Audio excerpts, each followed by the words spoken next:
All right, in this episode of Conversations Ventilation, we're going to start breaking down ramp pacing. What is it? Why we should care? And hopefully someday it's a textbook paragraph somewhere.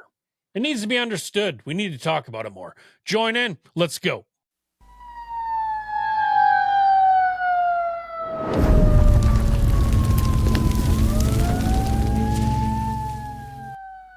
And welcome back to Conversations Ventilation. I'm your host, The Shimmick, and this is Spare Bedroom Studios. Yeah. When you whisper it sounds really unique and awesome. It's just a spare bedroom, people. All right. Well, today we're going to start off. We're going to start the conversation on ramp pacing. I think it's one of the biggest topics that comes up a lot. It's one of the biggest kind of chunks in the CIV program so far, and it seems to be something that is really, really important. It's my father calls it bubbling up to the top.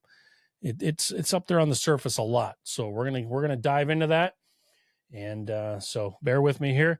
But first, let's dedicate this episode to Officer David Lee. He is a police officer in St. Louis.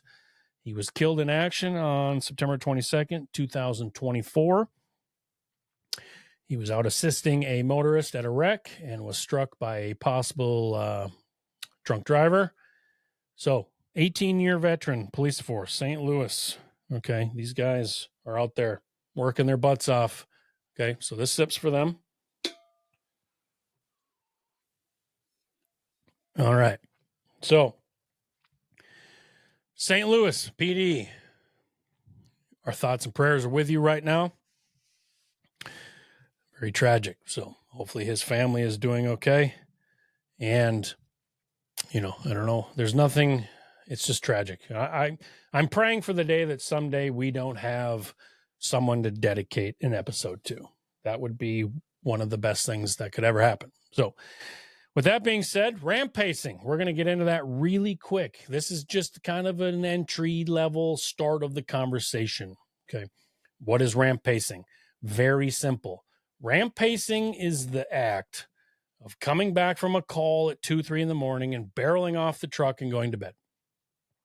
What happens is that the new guy, okay, first 12 months of their career, whatever, very good chance that was their first time experiencing that. Whatever you just went to and handled and did, that might have been their first time. They have a new experience. They have new feelings and thoughts and concerns. And the crew, their crew, the rest of us, bail off the truck and get back in bed because we're tired. We're trying to get as much sleep as possible. Well, that leaves the new guy sitting up, full of energy, angst, tears, anger, frustration. They might just be hopped up on adrenaline, okay? And they don't know what to do with it. So they start pacing. They start walking the ramp at night. They start, it's 3 in the morning, let's say. It's quiet. It's cool out. The city's sleeping. And it's peaceful. And so they start walking. They start pacing back and forth and put in some earbuds, listen to some music. Well, what happens is the questions start. The first question is usually, how come they seem okay, but I'm not good? They went to bed in 30 seconds. I'm so jacked up, I can't even see straight. So that's an innocent question. Okay. It goes unanswered because there's nobody there with them. The longer they ask the questions, the darker they're going to get. Okay. Now, if you're out there having a hard time with that call, it could be, why are you crying, Shimmick? Or why are you crying? Why are you not crying? Why are you crying? Why are you not crying? Should I be here? Am I a pussy? Are these guys going to think I'm weak if they see me? I should hide myself. Should I go home? If I left right now, would anybody care? How would they mail me my paycheck? Or, the questions. So you've got 3 veterans in bed, and you've got a new guy outside struggling. Questions are coming. They're not getting answered. They're getting darker. So what happens is that instead of him coming in and bringing it up over coffee in the morning or waking you up and saying, hey, I'm having a hard time, you're going to ball it up and you're going to bury it. Because that's what we're going to do. You're not going to go home and you're going to try to explain this to somebody else. You feel very isolated. Okay. So you ball it up, you bury it. 10, 15 years later, it comes back up because you keep balling them up and burying them and shoving them down. Eventually, like Kalen Reeves, your bowl becomes too full. I talk about this box and the smoke in my presentation to the stations. Eventually, your box gets too full of smoke, you can't breathe. You're going to eventually, it's all going to come out. Okay. We created that problem with the ramp pacing at the beginning. Now, this is a visual cue that we can catch. And as a senior guy, we can see it now. I can look at you and go, hey, Tony's not right. Okay. Not only is he not coming back to bed, but he seems different or whatever. That is our cue where we need to start going in and starting conversations. Very simple. Sometimes, more than likely, all they need is for you to just help them understand that they're not alone in what they're feeling. Simple, right? Simply explaining to somebody, yeah, that was really fucked up, what happened, or those people were dead and we couldn't do anything for them, and it's hard, and this is what we do, and here's how I maintain, becoming relatable and so where you are not to feel alone if you're out there pacing the ramp. It's not you. Okay. Very simple.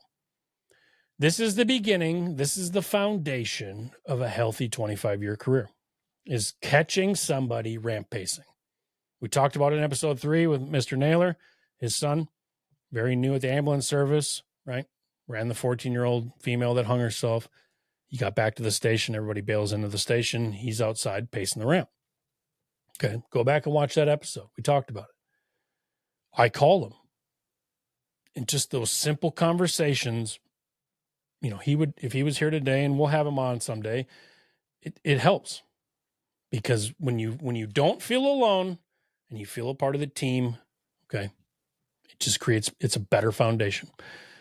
We take an extra time and we build that solid foundation in the first year, 5 years of your career. You're going to leave here in 25 years a better fireman. You're going to leave a better lieutenant. You're going to leave, as a better leader. Whatever your role is in your career, you're going to take better care of yourself, which in turn will take better care of the people behind you and with you on the truck. It's so easy. This is ridiculous. Okay. Ramp pacing. Okay. We'll dive more into it as we go through, but that is basically the beginning intro class. What is it? If you see it, you got to intervene. You got to become part of the conversation with that person.